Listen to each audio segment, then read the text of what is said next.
हे बघा, आपण काय म्हणतोय, हे शनीची 7.5 बरोबर. आपण काय म्हणतो शनीला? शनिदेव म्हणतो, बरोबर.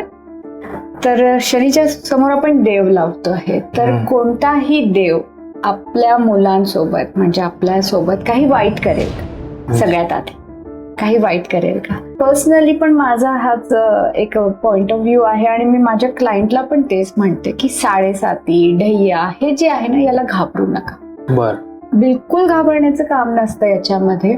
तुम्हाला या पिरियड मध्ये ना ते शनिदेव शिकवतात की तुम्हाला कसं वागायचंय.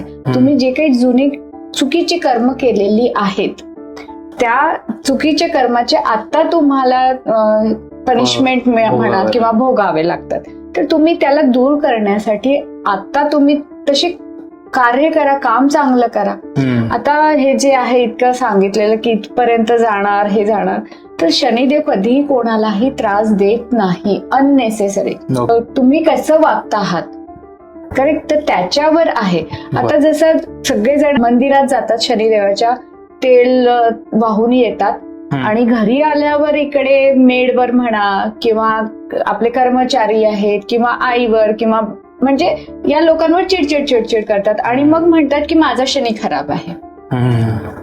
शनिदेवाच्या मंदिरात जाऊन फक्त मी तेल वाहून आलो तर माझं शनी बरं होईल हे साफ चुकीचं आहे. बर, नक्कीच तुम्ही शनिदेवाला तेल व्हायचं आहे, नो डाऊट, याला मी नाही म्हणत नाही आहे.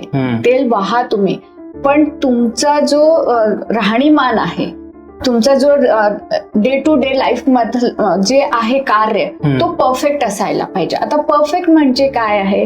दान पुण्य करणं, धर्म करणं. आता दान पुण्य म्हणजे काय की असं नाही की इथे मी कोणालाच म्हणत नाही की इथे 20,000 द्या, तिथे 25,000 द्या, बिलकुल नाही.